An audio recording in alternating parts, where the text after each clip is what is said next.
Hello friends, welcome back to Digitalk. So in this session, I am going to cover a very important topic of Oracle database, which is the recovery. And we have two kind of recoveries, complete and incomplete recovery. And incomplete recovery is also called the PITR, which is called the point in time recovery. Now, what is the difference between complete and incomplete or PITR recovery? So, what is the meaning of recovery? If your database is crashed or maybe you have lost some of the important tables or some other objects, okay, how you can recover that one? So, there could be a complete database failure, there could be a partial database failure. So, in every situation, you need to recover your data. Right. So to recover your data, we have a two kind of a recovery options. First is called the complete and second is called the incomplete. Okay. Now, when we talk about the complete recovery, okay, so complete in the sense full database recovery. Okay, that means you have a complete full backup of your database, and when you are going to restore your database from the backup, okay, your complete data will be restored as it was taken.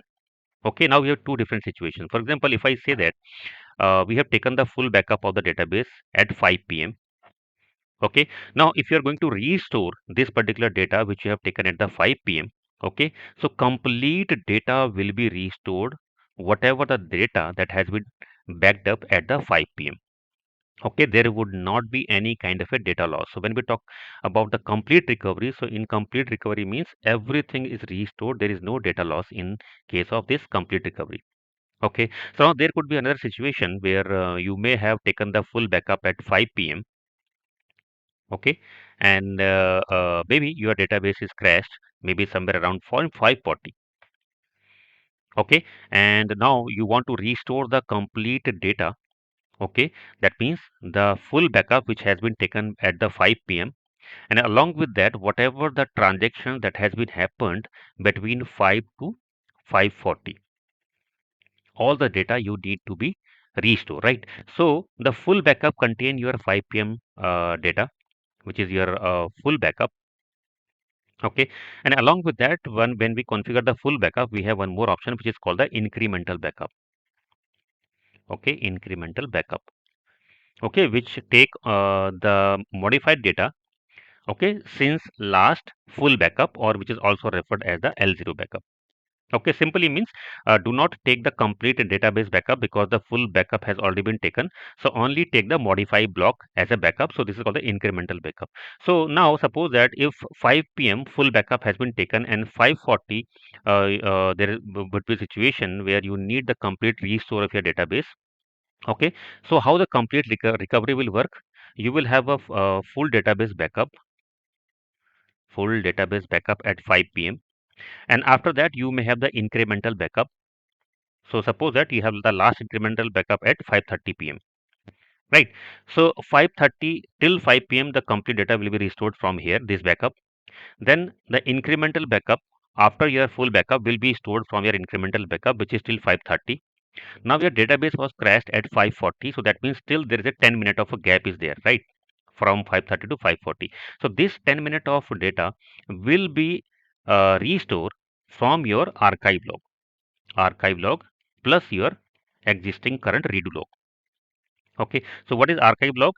It is the archival form of the redo log. So when redo log fills full, okay, it get archived in the archive log. And what exactly is the redo log? It contain, or you can say it record all the transactions in the log file, whatever we do in the database. So that means till 5 p.m. I have the complete database backup. Till 5:30 I have the incremental backup which I have restored. And third, the data from the archive log and also from the redo log has been restored, which will be fill this 10-minute of gap. That means complete 5:40 p.m. data will be restored. That means we have fully recovered our database, fully recovered database. And this is called the complete backup. There is no data loss. Right. Now, when we talk about the incomplete recovery, which is also called the point in time recovery. Now, what is that means?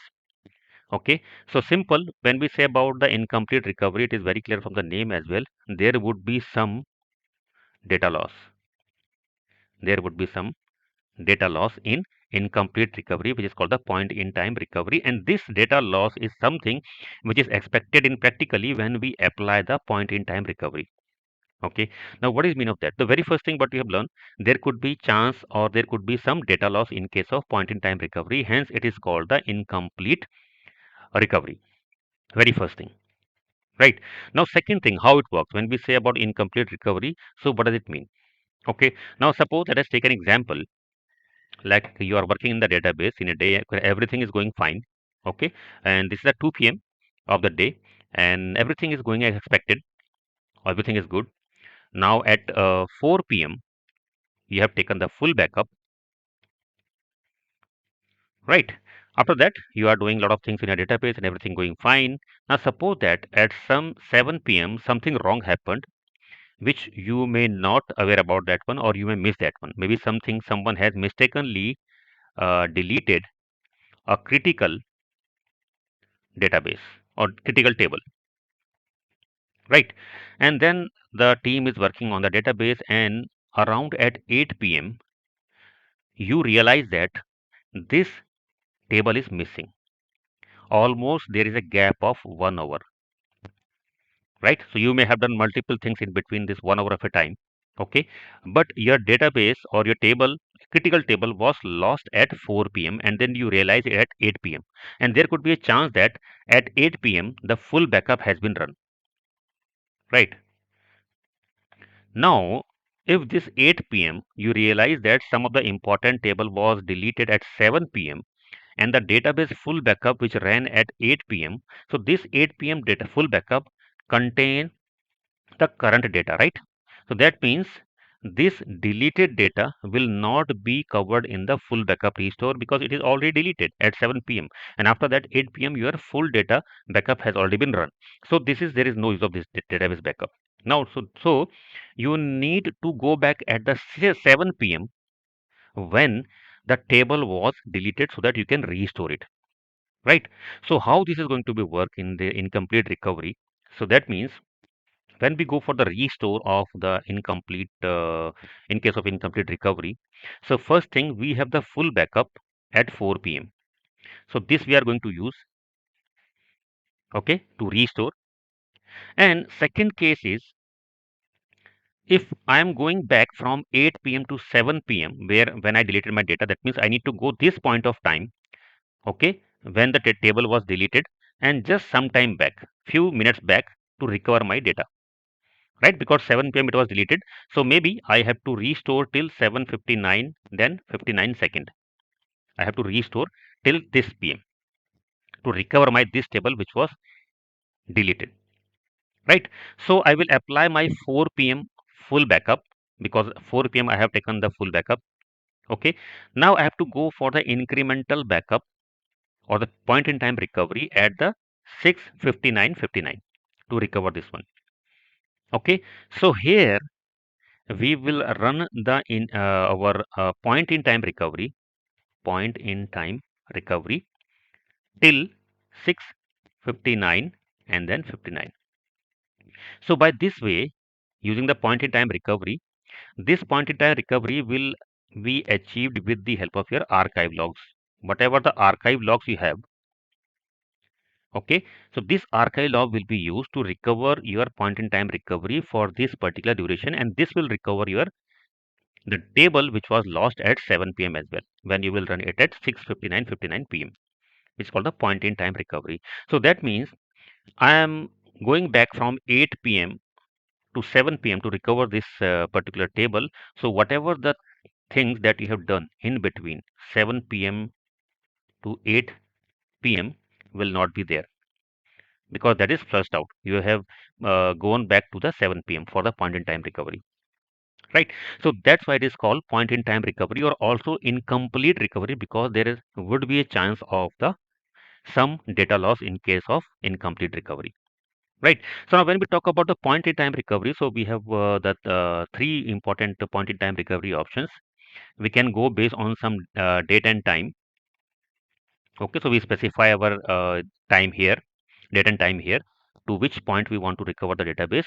Then second is the SCN base, system change number. For each and every transaction, there is a SCN number is registered in the Oracle database, so you can recover using the SCN number as well in point in time. And third is also based on the serial number. Okay, so these are the three options that we can use in the point in time recovery options. So now hope it is clear to you what is the difference between complete and incomplete recovery and what exactly is the complete and incomplete recovery. So in next maybe next few sessions I'm going to explain this in detail, like how we can run the PITR, okay, for particular date and time recovery, for SCN based recovery, or for serial based recovery, and how to run the this your complete backup. Okay, so we'll complete this by execution in next few sessions.